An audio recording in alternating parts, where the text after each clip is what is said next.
Hello, friends, and welcome to Pod Return to the Waking Sands. We are a Final Fantasy XIV companion podcast where we explore the lore and story of Hydaelyn and beyond. My name is Jen, and I'm joined by my co-host and researcher. I'm Levi. What's up, Levi? What's up, Jen? Nice cat you got there. Thank you. I got a pork chop. It's a pork chop. It's a pork chop. He's a big guy. Today, we are going to conclude the patch 2.4 main scenario quest. Holy shit. So what happened last time, Jen? Last time, we fought Shiva. Yeah, we did. Yeah, we got her. But then we didn't, and then we got her again. Yes, we did. In an extreme fashion. Good recap, Jen. Keep them on short and sweet. The other extreme from your rambling recaps. You know, it's one or the other. Apparently. There's no in between. After having defeated Shiva and going back to the Rising Stones, Minfilia is telling us that she means to scour the annals for any knowledge whatsoever of Midgar Sormer, because Shiva told us to go and Iceheart told us to seek out the Keeper of the Lake. Yeah. So there's some shit going on there. So, yeah. But there's a sudden commotion outside. What is this? So in the Rising Stones, we see Alphino speaking to a Crystal Brave. We walk up, Alphino was like, Ryu has escaped. So that's cool. They found the turnkey and 2 guards slain in the attempt. Ryu is the Ivy, as a reminder. Aline Ryu, yes. Yes. So Raubon second in command. Apparent mastermind behind something. Right. Garlean spy, something. Yep. So yeah, so it's thought that she's on her way to Castrum Meridianum, and we head to Camp Blue Fog to meet up with Ilberd. Oh, what a mess. We head to Camp Blue Fog, and we find Ilberd there, and he reports that apparently Ryu walked right through the camp not one bell ago. Apparently, Raubon did not tell anyone that she was the Ivy, a traitor, whatever, for morale purposes. So, I mean, because it was such a hush-hush thing, literally nobody stationed here knew. They just saw Ryu walk through and they're like, oh, like, you know, ma'am. So our mastermind of the Garlean Immortal Flames infiltration literally just waltzed through. Yep. And Ilberd, I mean, he's not subtle in his throwing of shade towards Raubon in this moment. So anyway, we pick up the trail. Yeah, so we can't allow her to reach the castrum. So here we go. So we run off towards the cerulean processing plant, and just outside the gates, Ilberd and Yu Hase are there, and they're standing over a slain mercenary. Yu Hase is one of the Crystal Braves. Right. We've dealt with him before. Yes. He's the guy who's like, whoever designed these coats did a great job. Yeah, he did. Cold. Again, there's just something I don't like. You know, you run up and you find Ilberd and Yu Hase, and some sort of drama has already occurred. There's a dead person, and they're like, aha!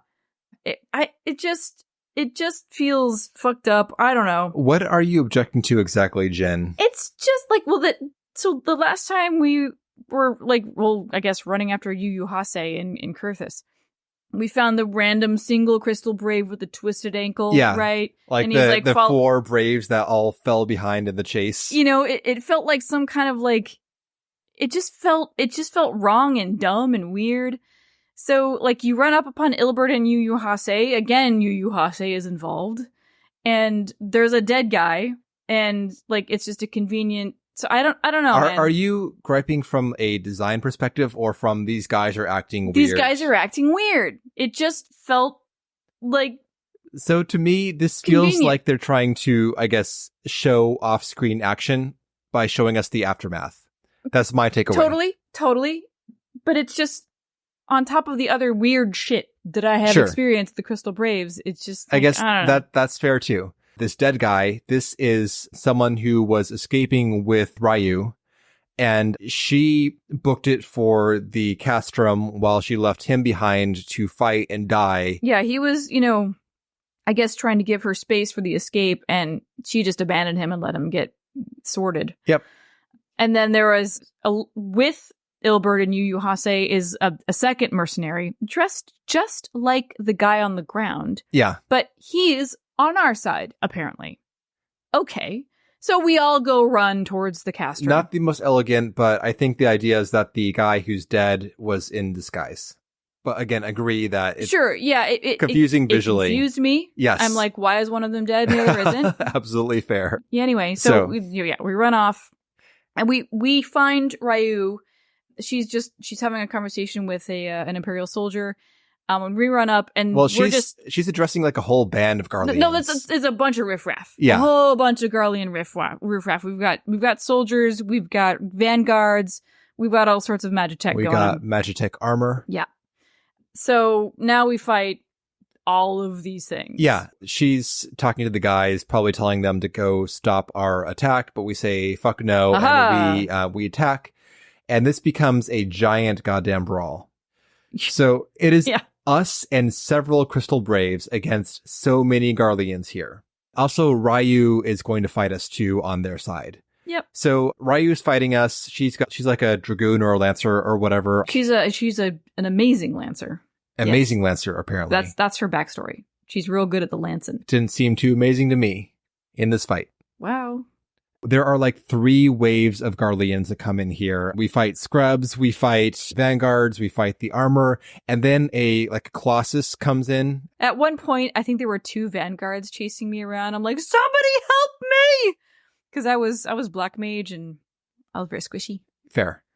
Probably blasting AoEs, Jen. I was trying. Yeah. There's no tank there to draw aggro from your AoEs. Correct. Yeah, it was a whole thing. But yeah, so I tried to focus fire on Ryu thinking that would end the fight, but no, she's actually invincible until you got to deal with some stuff. Yeah, so not invincible, takes no damage, but cannot actually die. Mm-hmm. So I got her down to nothing, and then the fight did not end. So I was like, okay, I gotta go kill the scrubs, I guess. Yeah, typically that's not a bad strat. So I had no problem with this whatsoever, but when I was doing research on this segment for this episode, I found several people back in the day complaining about this being very hard. So either the item level sync, which we're getting close to the end, so it's not that much of a sync down. Yeah. Either eye level or job power creep or something happened between then and now. Yeah, it was doable. But yeah, for me, I think my choice of job may have affected that. For sure. And also having not played it in a while, so I wasn't as up on the shit. You know, if I was doing summoner or ninja or something, I would have been probably a lot faster. Yes. But I was literally, not that it fucking matters, but I'm still gonna run in circles. Stop shooting me! God damn it! I only have 1 swift cast. I did it, but yeah, it was a little spicy.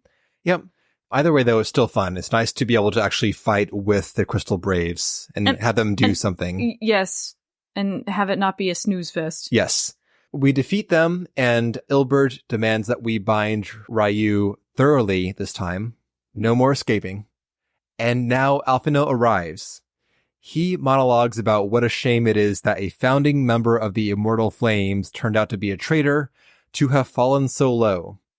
But Ryu retorts, what would you know about Lo, a spoiled lordling who has never known want? Spoiled little lordling. Little lordling who has never known any want. And he's like, you take your wealth and birth for granted. You know nothing of the injustice the lowborn are forced to endure. In Ishgard, they are not people, but resources to be consumed. And Alphino is speechless.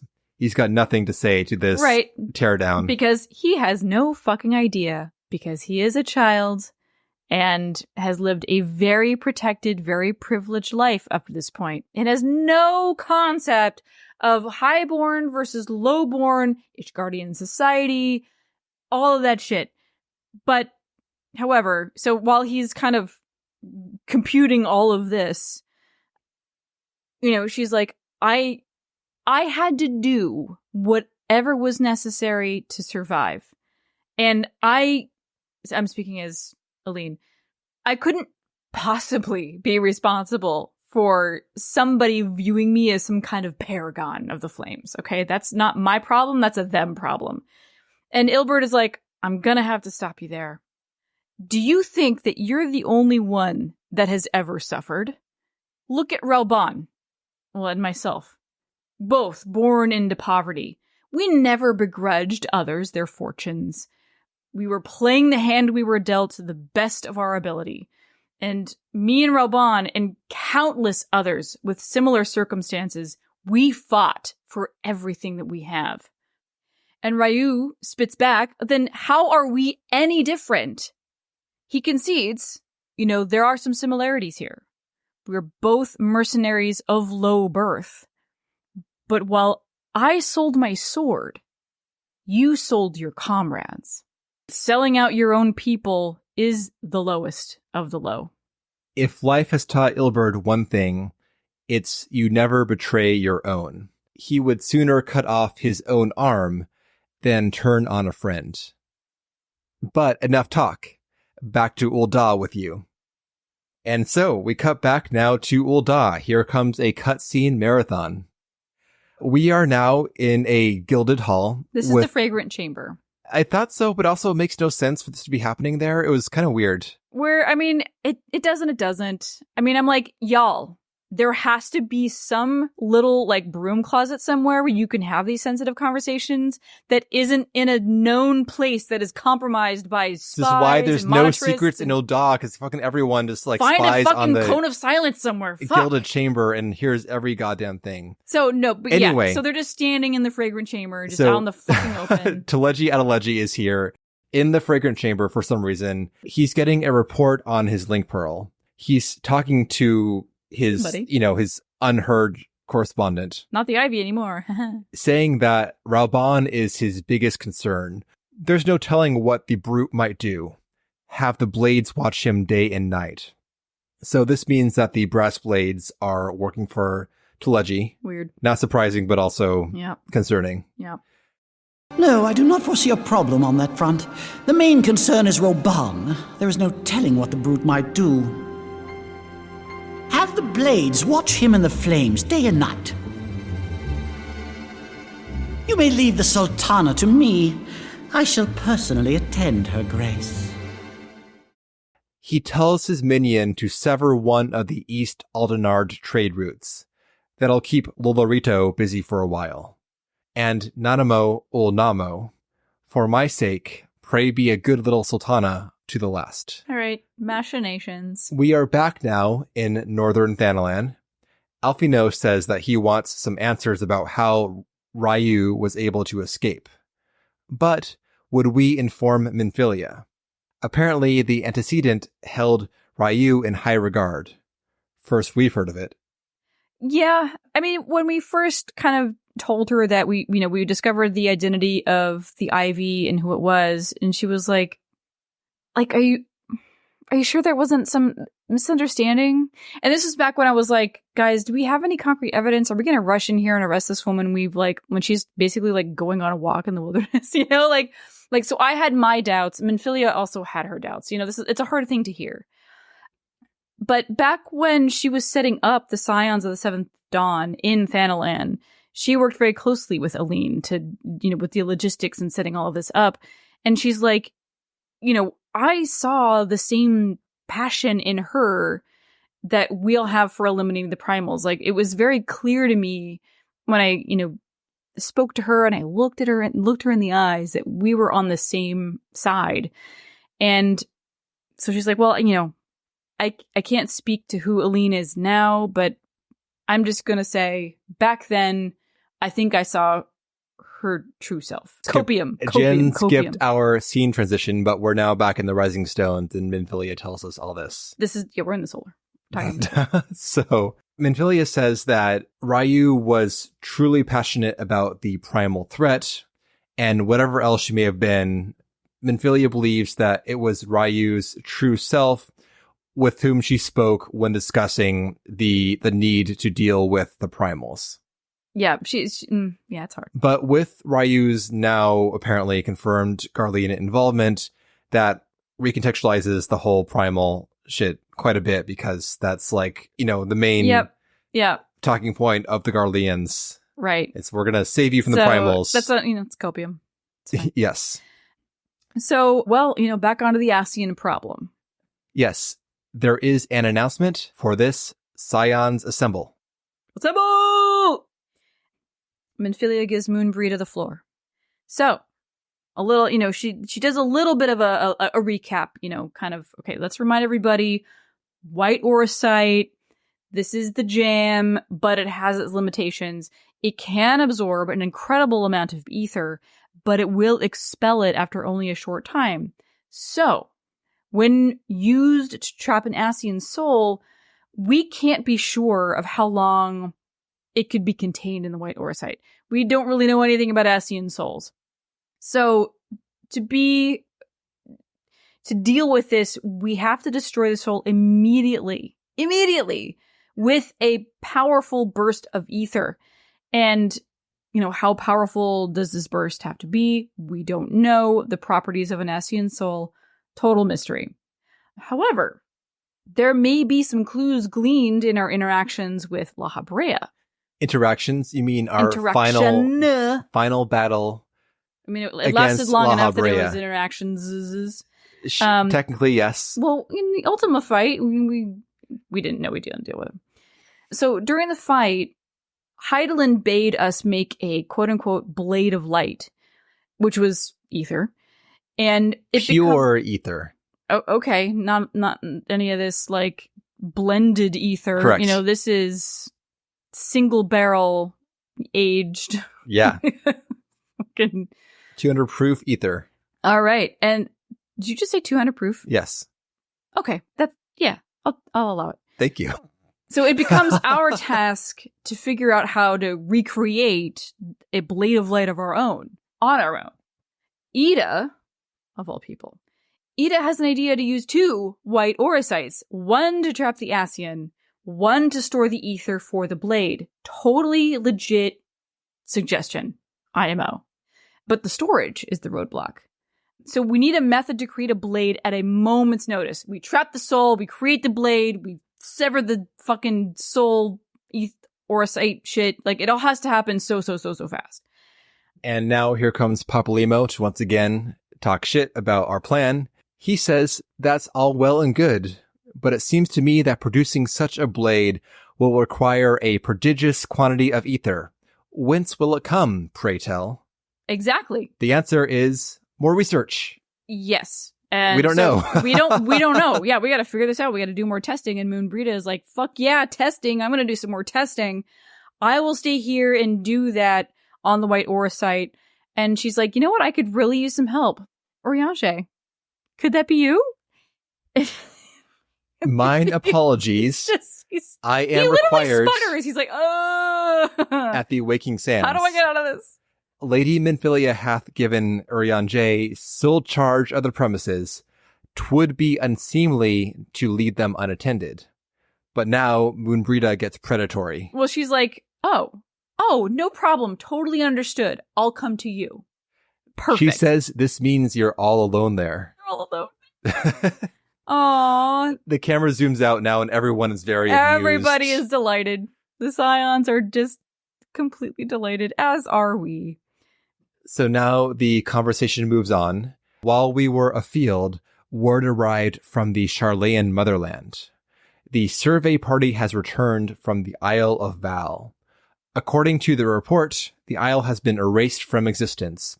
'Twas as if a hole had been torn in the very fabric of reality. Yet the mystery endeth not with the isle's disappearance. It hath come to light that a number of scholars in various other locales were reported missing at a similar juncture. What's more, they all had something in common with the head of the students of Baldessian. Every last one of them was researching a phenomenon called dimensional compression, or the rejoining as the ancient texts call it. I'll be damned if that's a coincidence. This is hilarious. Just because we just did... Yeah, but this is the first time we've actually, like, yes. we got this concept this early. Yeah, which, like, surprised me. This is a huge concept drop, so mark those words. Capital R, rejoining. Yep. Dimensional compression or rejoining. I mean, this has Ascian bullshit written all over it. With the added implication of their quote-unquote one true god being involved somehow. This was weird to me because I'm like, duh. Like, what does that need to be spelled out exactly? So, I mean, the first time they learned of the one true God was Elidibus, right? When he came in, he started talking about shit. I think it was La Habrea during the Ultima Weapon cutscene series. I'm pretty sure that's when... Then Elidibus also brings it up. Yes. So, okay. Yeah. So Menphilia's had a couple of moments to have it plant a seed in her brain, and she's like, you know what? I wonder if this is one true God shit. Anyway, so she's hopeful, if Kryl ever regains consciousness, she could tell us, like, what the fuck happened. Yeah, because Kryl is the only known survivor of this incident. And she may not survive. Jury's still out. So the scene now changes to Ul'dah. Fragrant Chamber. Back in the Fragrant Chamber. Yet again. Okay, so all of my notes from here on out, meanwhile, in the blank, because it's just cutscene after cutscene after cutscene. Yep. This is shit is happening. Shit is shit. So we're in the Fragrant Chamber with Raoban, Ilberd, and Alphino. This is where they should have been in the broom closet. Yes. Yeah. Definitely yes. Yeah, all the lights are on. Except that would undercut the final moment here. No, I totally agree. Anyway. I mean, it's just like, they're like, fuck it. Like, whatever. Shit's bad. So they're all debriefing now after having captured or recaptured Ryu. Finally, Jen, we have the story as to what Ryu was up to, though I have severe gripes about this. So let's talk how this is all revealed. Let's talk through it first, then we'll talk about our thoughts. It's just if you watch a movie and you're like, this is they're pandering to me with the exposition, this is that moment. Yes. So Raoban says that the swiftness with which the Garleans entrenched themselves after the calamity had them suspecting they had inside help. Raoban says it was Ryu that gave them this help. Ilberd says there is more. We have reason to believe that Ryu didn't deal exclusively with the 14th Legion, that's Gaius' Legion. She also answered to a higher authority in Garlemald. Though not quite the tippy top. Yes. Not the Emperor. It could not have been the Emperor because the late Emperor Solus Zos Galvus showed himself to be more concerned about preventing the spread of primal influence than claiming Eorzea for the Empire. The Meteor Project authorized by the late Emperor is proof of this, that he sought only to destroy. But they believe that a number of high-ranking figures in the royal household were against the project, but they would not dare oppose the Emperor openly. However, these people then must have made clandestine efforts to counter the project. Mm-hmm. And that's he where points, Ryu comes in. Ryu, he says, is their resistance to the meteor. She helped us because they were trying to stop them from destroying Eorzea because they wanted to conquer Eorzea. Right. Why then did the Imperials stay behind their walls in the wake of the calamity? You ask, Jin. Ilberd thinks this was because they lacked a means to combat any primal summonings that they may force to occur. Right. If the Empire were to attempt a conquest. Because everything was the realm was so fucked up, Van Belzar was like, anything we do at this point, because people are so terrified and raw, we're just going to trigger summoning after summoning after summoning. So we need to, hold the phone. Until they found the Ultima weapon. And they're like, oh, well, that's problem solved. Until Gaius found the Ultima weapon. Correct. Because... So this emboldened the Black Wolf. There was one, though, in Garlemald who believed Von Belzar's actions premature. One who stood higher in the Imperial Army's chain of command. This person ordered Gaius to halt his advance, only to find that the Black Wolf had slipped his leash and that the 14th Legion now acted alone. Yeah, they went fucking rogue. So this person, this unknown person, used Ryu to counter Gaius to put a stop to Gaius's solo adventure.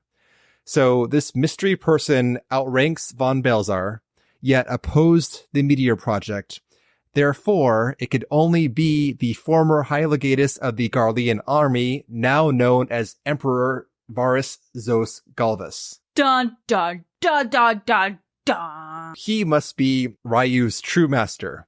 This is a Columbo tier of stringing together events this to is the make final us... speech of, like, tying all of these loose ends. All these coincidences roll up to make one giant fucking fact. But wait, there's more. Actually, Ryu had several masters. Even as she served the Empire's interests, she sold Imperial secrets to a certain faction in Eorzea. In doing so, she prolonged the status quo, thus prolonging the conflict. Considering who stands to profit from war, it isn't hard to imagine who her other masters were. He means the Syndicate. Correct. So, she's dealing with Varus. She's selling information on the Imperials to yet a third organization, the Monetarists, prolonging the war. So like, she's keeping the sides balanced here by, like, giving information there, giving information there. Would you say, Jen, that she's a double agent? I would say that she's a triple agent. What? A triple agent? So she's getting all this fucking shit from Varus. She's trickling that information to the Syndicate. And because they're like, war is good for the old pocketbook. This is super fucking gross. She dealt with Varus, 1. She dealt with Van Belzar, 2. Dealing with the Syndicate, 3. Triple agent, boom. The tendrils of the ivy are going everywhere. Just one more thing, says Alfino. Who told her to give information to the heretics? That's the thing, right? That's the thing that doesn't make any sense. Why, then, would she be feeding the heretics information? That connection doesn't make any sense unless we have Ryu expose who that fucking person is. Could she be a quadruple agent? Apparently! Again, she's like, gotta make a living. I feel like you could have stopped at the 1. It would have been fine. Raoban will have to interrogate that detail out of her. And Ilberd gets in one more Ivy reference. Not a pleasant task, I grant you, but a necessary one. Unless we weed out the ivy, root, stalk, and stem, it will simply grow back. That is it. We are done. We're done with the fucking ivy metaphors. I swear to God. Find something else. Okay, anyway. To be fair, Raoban, this is his second in command. And she was there at the formation of the Flames. Raoban was coming up in the world. He saw this person as like a sister in arms. And now he has to go to her like a stranger and interrogate her for this information. He's like, I really don't want to do that, but I have to. This sucks. So I just wanted to, acknowledge his feelings on the matter. And Raoban, so Alfino and Ilberd take their leave to do their Crystal Brave shit. And Raoban is left alone in the fragrant chamber. And it's now time for the monologue. He is raging. After all these years, I've been made to dance to their tune. How could you, Ryu? How could you side with them? Those cankers who take from the land and who give not in return, who use their power to disempower and grow fat while the people starve. I know you can hear me, monetarist scum! Your crimes will not go unpunished! Purge this land of your sickness before the eyes of the 12. I swear it!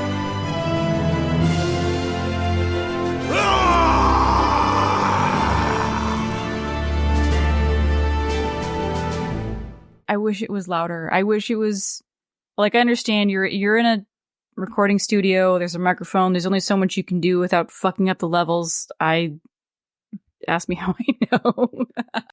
But, the entire speech beforehand, you feel like he's like, I fucking know you're listening, you pieces of shit. And I really enjoyed this moment. So I wish his scream, his yell, his wailing at the heavens, it wasn't like they didn't record it at all, or they really let him just from the depths of his soul, unleash. Anyway, Jen, meanwhile, let's camp out here for a bit more. So first off, Jen, I have an update. I have learned since our last IV chat that Ryu was apparently a character in 1.0. So another one of those things where original players get to know who the fuck this is, but for us, See? our Realm Reborners, she comes out of nowhere, and we talked about this a couple episodes ago. Like, we have no idea who this person is. Yes. We don't know her name. We've never met her before, and then suddenly she's all up in the shit. So even in fucking patch 2.4, they are relying on A Realm Reborn story to prop That would have this felt storytelling. so much more significant, dude. And also, this whole scene is some heavy retconning. It's like all the shit that happened beforehand, she did it. I mean, it does make sense, you know, for all of these things to like come But into it place. doesn't need to. There's nothing that is unsolved. There's no mystery to be answered there. Stuff made sense back then. You don't need to have a mastermind who is orchestrating it, because we did the stuff that made sense at that moment. I mean, not even like a mastermind, dude. Just like, you know, someone who's like sees a need and fills it. Sure, whatever. And the point it's, being, like, though, is one that person. this stuff stood alone without having some sort of person behind the scenes doing it bullshit. absolutely was plausible without this one person as the linchpin for all of these disparate story And elements. it feels... I would love to know what the design thinking was behind the Ivy storyline, because it feels like it's wholly unnecessary to the game. It gave something... the Crystal Braves gave them exactly. something to do. It involves the Crystal Braves and involves Ilberd and gives him a chance to develop his character. But the Ivy herself means shit all to the story. Everything that happened before now stood alone just fine, did not need the Ivy to contextualize it. No. I mean, no, but also, if you were a 1.0 player and you knew of this character and then you came back and you played this shit and this whole thing revealed itself, that had to feel like a punch in the gut. I don't honestly know how big a character she was in that, but either way, though, Yeah, if somebody let us know, if you played 1.0 and you're like, oh my god, it was Ryu this whole time? Or do you're like, who? Yeah. I suspect, though, that the whole Ivy thing was concocted after A Realm Reborn concluded, sometime during the patch development, because there's no ground laid, there's no track laid for this storyline. We didn't even get like a hint that this person existed back then. This would have been cool maybe if she were actually like a character back then. Like, think about if Raoban were the Ivy, if that somehow made sense. He was like there the whole time and actually, fuck you, I'm gonna betray you. You know, we all love a good fucking plot twist, right? You know, we want to get M. Night Shyamalan for sure. And like that, so if Ryu was a significant-ish character in 1.0 and then all of this developed, I hope that it felt like a gut punch, because why the fuck else would they do this? You know, I hope it felt like significant. I mean, if they're going to give service to 1.0 players, fine. And if that's the case, I hope it worked out for them, as far as like it felt like your heart falls out through your feet kind of moment. I hope that's what happened, but I doubt it. But I don't know. Anyway, we go now to Meanwhile, the Sultana's in the chambers. Sultana's chambers. Oh, fuck me. The Sultana is seated at her dining table, and she dismisses her lady in waiting and says to no one in particular, I fear that not even mine own chambers shall remain private for long. And then the camera pans back and we see that she's seated with Connie Senna and Admiral Webb. So the three of them are at the table. What the fuck is happening? So they're discussing the restlessness within the syndicate. And Telegia Delegi's machinations are so egregious that even within the monitorists, there's like infighting and bickering and dissension. And, discussions about anything lately have gone nowhere. And Merlvib asks if such behavior is enough of a threat to law and order that the Sultana could have justification to dissolve the syndicate. And the Sultana is like, it's not that simple.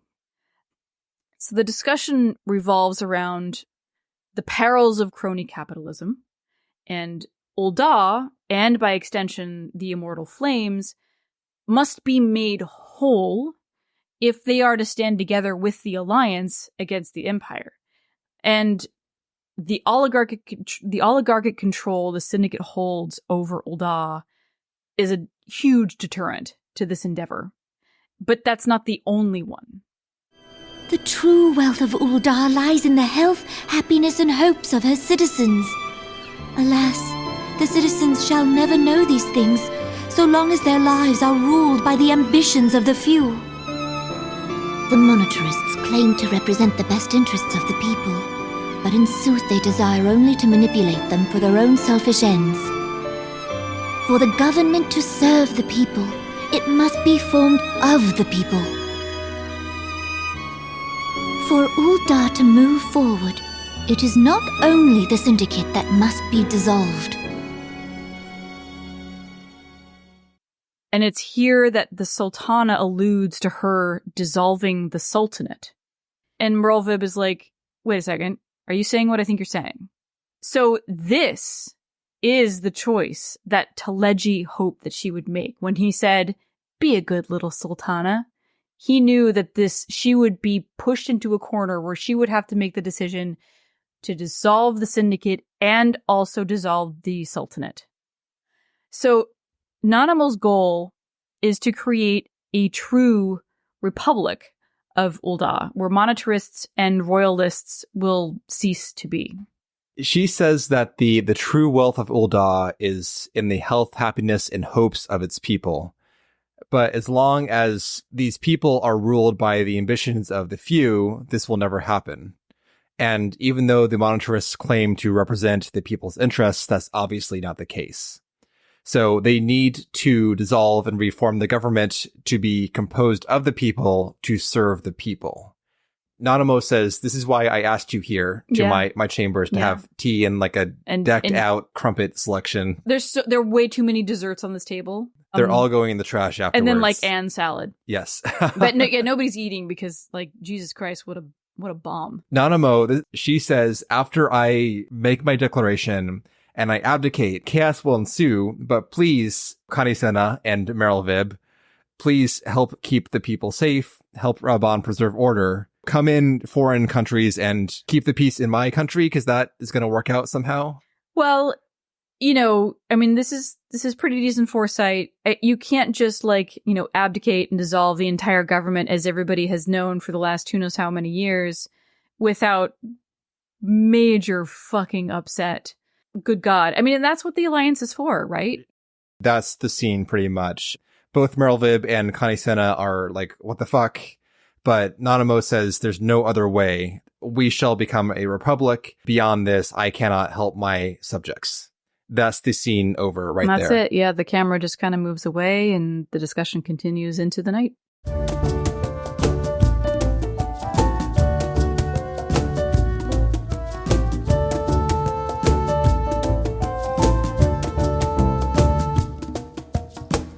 How is this politically going to make sense to have Gridania and also Limsa coming into Uldar to, quote, keep the peace? I don't think it's like, I'm going to abdicate, and at that same moment, I want yellow jackets and I want fucking God's quivers to be like littered around the city. I don't think that's what that means. But there will be a need for probably additional manpower to keep the peace during the transition. Because this is a fuck, and it's going to make a lot of people very nervous and very mad.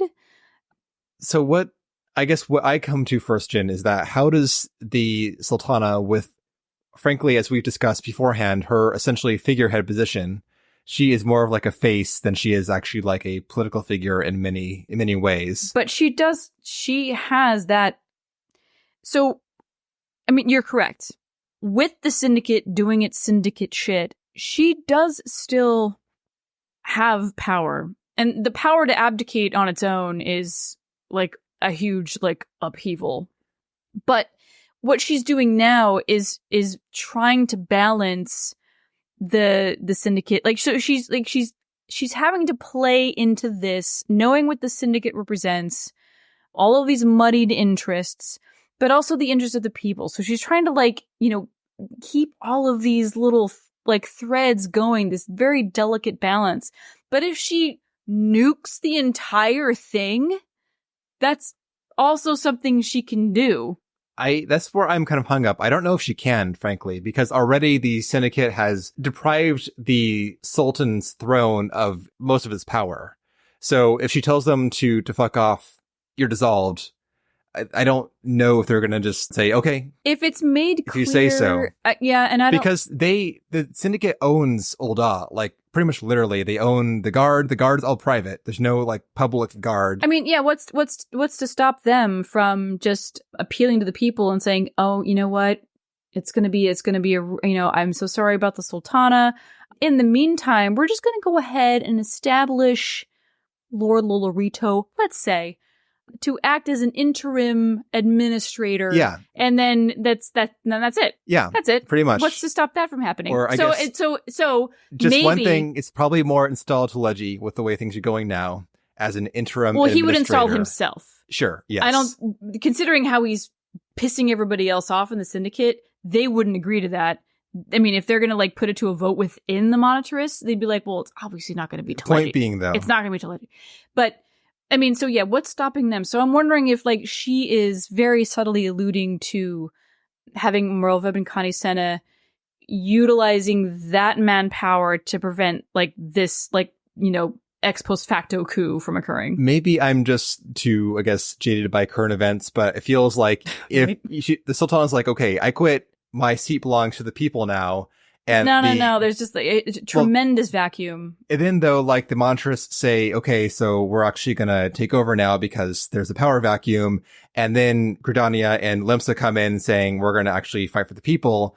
I can see that being spun as we're being invaded. So people unite, fight this outside power trying to muscle their way into our Ul'dah. All it takes is a little propaganda. So if they can, you know, set up these propaganda channels, and there's nothing to say that Telegy Edelegy hasn't also been trying to do that in the lead up, knowing what, you know, he has predicted that this is what she's going to do. So of course, you know, so she's extremely naive. I just don't see how this ever unfolds the way that she hopes it will. It wouldn't. It wouldn't. And like she is naive, and I totally appreciate what it is that she wants to do, but they've gone too far. She's gone too far. Yes. She's given up so much of her power already. I don't think she gave it up. I think it was taken from her, or probably taken from the Sultan before she was even in power. But she seems... She's very young and idealistic. Yes. And it would have been all too easy for somebody to be like, you know what? Just go ahead and let us do this one thing. And they've just like inch by inch by inch. And I know, so, you know, all that said, I'm surprised Merlveb only went as far as to say, you're joking. Yeah. As opposed to like, are you fucking kidding me? No! Cling to the throne! So, Jen, you're all that stands between, you know, something that some kind of republic-esque vision of the future that could actually work to the future, and total oligarchy. But she doesn't say that. She says, you joking? Anyway. That is the final scene of the patch. Any final comments, Jen? Nah. So, that is it for patch 2.4. Yeehaw. Yeehaw. Next time, we'll be doing the Wanderer's Palace Hard Dungeon. So we will see you then.